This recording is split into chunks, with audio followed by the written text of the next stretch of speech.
Quick note before I begin. Whenever I do trick tips, I try to talk in terms of front foot and back foot because I'm regular, but I know that a lot of skaters out there are goofy and I don't want to talk in terms of left foot and right foot. With Caspers, things get a bit more tricky. I've mentioned this before in earlier trick tips. Some people are going to prefer doing Caspers on the nose, i.e. front foot on top, back foot underneath. That's not the standard way that most people will do them, but if you're one of those people, don't worry about it. The idea of switch is not as strictly codified as it is in freestyle. If that's how you do Caspers, that's how you do Caspers. Just reverse whatever it is I'm about to say in terms of front foot and back foot, flip it round, do it your own way. As long as you do it well and do it clean, no one's going to care, no one's going to notice. Just go for it. You want to start this trick in a tailstop position, but your front foot is going to be the one down on the tail. Notice also the angle I've got the board at. It's a bit awkward to show like this, but that is very important. And I'll explain why in a second. When I first started trying this trick, I couldn't do it. I just physically found it very uncomfortable. And the reason why is because I was stood like this. I filmed it from this angle so that hopefully you can see my hips, my shoulders, my deck, everything is in a straight line. To me, as a teenager, this made sense because a good impossible should be vertical. You're trying to keep the board as end over end as possible. So from this position, if you can even reach the nose, you should be able to keep it straight.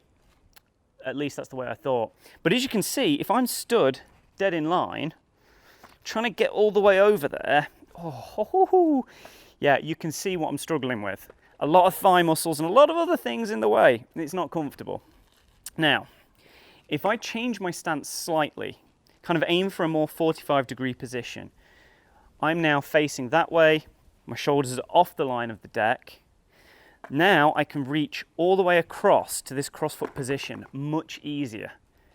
It's still not the most comfortable thing in the world, but at least now I can actually reach it, and that's a big improvement. From this angle, you should be able to see how small of an adjustment this really needs. If I start off in the wrong position, you can see my feet are pointing along this white line, but everything else is perpendicular to it. My deck, my hips, my shoulders, everything is at right angles to that line. This is the position that's never going to work. I can't reach that far. Even if I can, I'm just too uncomfortable to take off that way. So I'm going to spin the deck. And you can see how small that is. It is literally 30 degrees at best. It's a very small adjustment. My toes are still along that white line. Hips and shoulders still very much perpendicular to it, but now the deck is just slightly further over. That means that I can reach, I can get right under it to pull it over, but also look at my front foot. I'm slightly off to the toe side. I'm not dead in the middle of the board. I'm just over that edge slightly. That little tip there is going to make this much easier to pull round for the impossible. The downside is there's now nothing beneath my heel on that foot. If I'm not careful, I'm going to end up stood on the ground.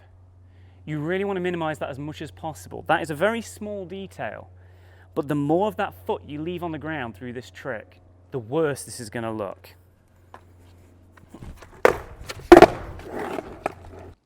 If you're coming to this trick having already done nose-hook impossibles, once you get used to the weird foot placement and orientation of everything, the actual bulk of the trick is going to feel fairly familiar.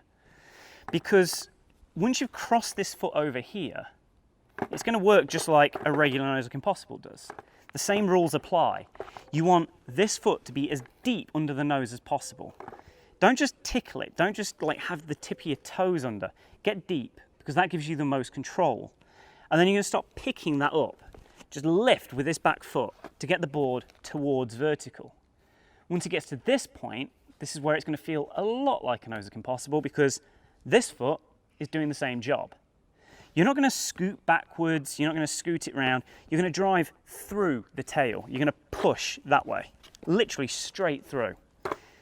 That is going to get the board past that vertical point. It's going to start lifting the tail up. But of course, slightly different because on a nose-hook impossible, this front foot just lifts out the way and the back foot finishes the whole wrap. This time around, that foot is not going to finish the trick. Your back foot, which is of course still tucked up here, that's what's going to finish it. You're just going to let that drive round and push the tail down. And hopefully, if you've got everything right, you should land in a pretty solid Casper position. But if you don't, if things are going wrong, if the board's bouncing out the way, maybe you don't have grip on it, there are a couple of things we can look at that might help solve those problems. I'd imagine the first problem you're going to run into actually involves the back foot, because although I mentioned you want it as deep as possible, you can't get the top of your toes to touch the underside of the nose. The angles are all wrong. You're probably going to break your feet just trying. So when you start picking it up, you're only really touching this part of the foot here, kind of where the shoelace knot is roughly, with this very edge of the deck, just on the underside of the nose.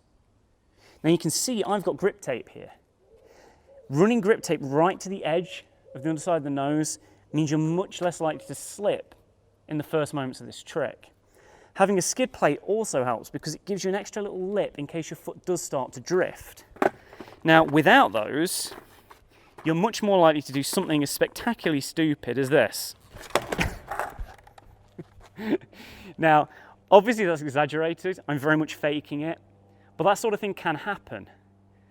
And it's going to be even worse if the angle of that nose is overly steep. The steeper that becomes, the harder it is to get a clean pickup, which is why doing this on a street setup, while not impossible, is definitely a lot harder than on a dedicated freestyle board. Thankfully, the solution to the first problem also fixes a problem that you might run into later. Now to illustrate this, I brought another board with me. This is my Kill Your Idols setup, single kick. And I love this thing. And I've mentioned in the past, on previous Casper trick tips, having a flat nose makes Casper so much better. The reason for that is it's much easier for your foot to sit on, but nowhere is that more relevant than here. Because you're not half flipping into the Casper this time. The board's going to be moving on this axis. And if you over-rotate one of these, it's going to start getting a bit too vertical. I mean, you're never going to catch it on the Casper if it's like this. But the further it gets that way, the more this flat single kick is going to come into play. If I do it the other way around, you can see at the same board angle, this steep kick tail is at an even more pronounced vertical angle. Trying to get your foot onto that if you've over-rotated is very tough. However, with a flat single kick, you've got a bit more time before it starts becoming unrecoverable. And of course, when you do catch it, because of the fact it's a flat nose, it's going to be a lot cleaner and a lot more solid than the same trick on a steep kicktail board. Generally speaking, these are lovely on single kick boards. Bringing out multiple boards to film this trick tip also helps me illustrate another couple of points. Namely that other elements of your setup will have a big difference in how this trick feels. Now both of these boards might be considered fairly small by modern standards. My Pro model is 28 inches long with a 12-inch wheelbase. The Kill Your Idols is 27.5 inches long, but crucially it has an 11.8-inch wheelbase. That's not a huge difference. 0.2 of an inch is not much, but you can feel that. It is far more comfortable for me to do this trick on the Kill Your Idols because when you're crossing your legs and trying to reach that back foot out to get underneath the nose, every little reduction in distance, every little step back that this front truck has will make it a lot easier. The shorter your wheelbase is, the easier this trick becomes. I'm not saying you want to do this on a penny board or anything, but just something a little shorter than the average is going to make life a lot easier for you. Another major difference with these setups is ride height. I like and generally advocate for taller setups for freestyle in general. It makes a lot of things easy. But with these two setups, the Kill Your Idols is the slightly taller of the two, literally only by a deck thickness. It's a very small step between these two. But it makes a huge difference, especially when you consider the change in the tail angle at this end. With the tails of both of these boards pushed all the way down to the ground and the back trucks completely lined up, you can see that even though the nose of this Kill Your Idols is flat, it's still coming up higher than the nose of my Pro model. Now the reason for that is not only because it's a higher setup in general, but because the steeper angle of this tail means that when it hits the ground, it lifts the nose much higher than my Pro model does. That means that all things considered, and especially when you factor in the slightly smaller wheelbase, this is a much easier setup to do this trick on than my own Pro model. Another problem you might come across is that as you do this rotation, as you pull it through the impossible, the board ends up going that way. You can't get on the Casper because it's gone too far away from you. The reason that would happen is because of what your upper body is doing. I think I've said this before in other trick tips. Your body is a lever. Your waist is the fulcrum. Whatever happens up here is mirrored at the opposite end. If I lean back, I'm pushing the board that way. If I lean forward, I'm pushing the board that way. So if I go to pull one of these into an impossible, but lean back, which might be a natural habit just to try and get under there. It's a very extreme example, I'm exaggerating, but you can see what happens. I pull there, the only thing that can happen is the board's going to go that way. Make sure you stay central and stay above it, or you're not going to get a good Casper. Now obviously it's impossible for me to know every single way this trick can go wrong. Everyone has their own body type, everyone has their own innate movements, their own habits from previous tricks, and I can't possibly cover every single problem. But I think the final issue that most people might run into with this trick involves rotation. Because as I said way back at the start of this video, impossibles are supposed to be end over end. They're supposed to be vertical. And if you've done a lot of shove-its, a lot of tray flips in particular, tray flips are notoriously bad for ruining people's impossibles. You might have got into the habit of scooping, of pulling in a circular motion. That's not going to work on this trick. This has to be as straight end over end as possible. You need to make sure that as you get this back foot under the nose, you're lifting straight up. Don't pull out sideways, don't scoop that way. And the same thing with this foot. As it drives through, it has to drive straight into the tail to pick it up that way.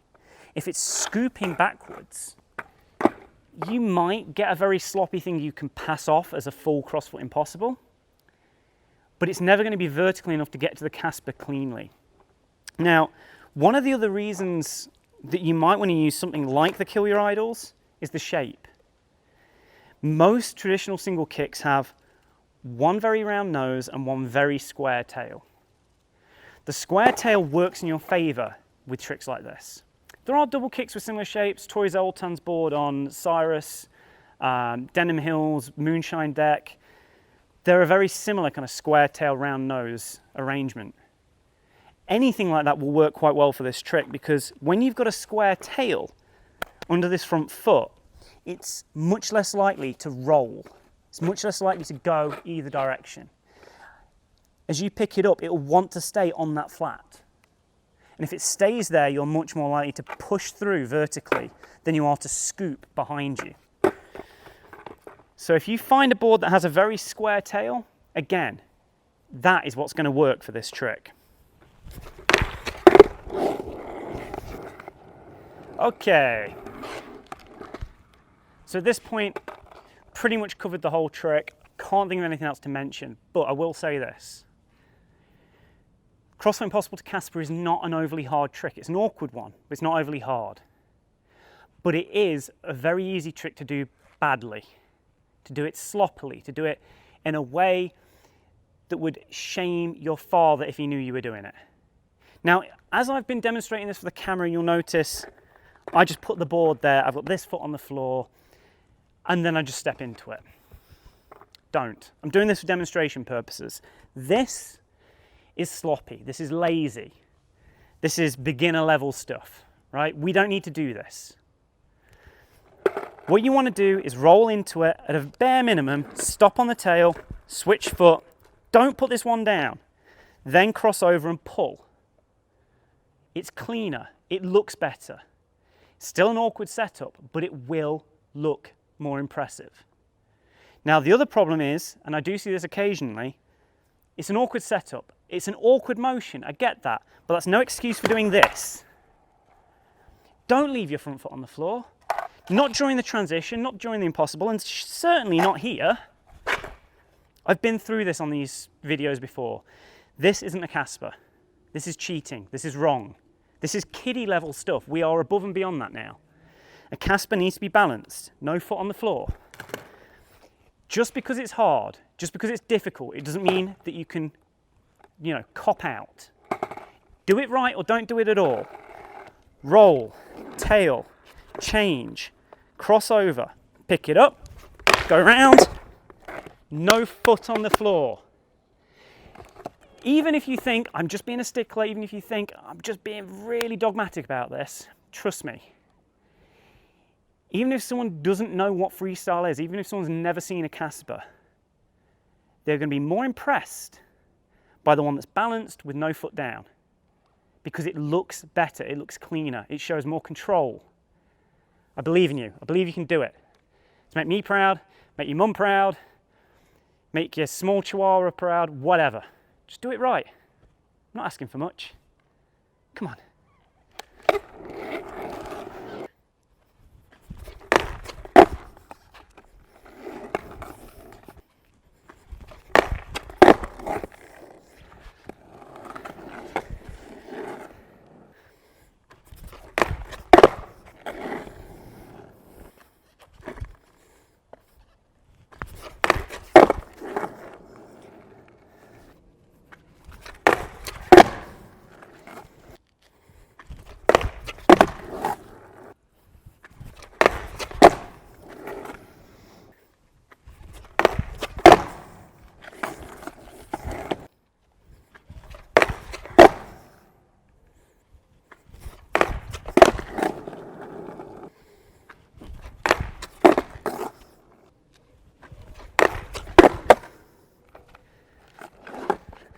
Footwork away! I'm not in footwork mode. That felt very weird.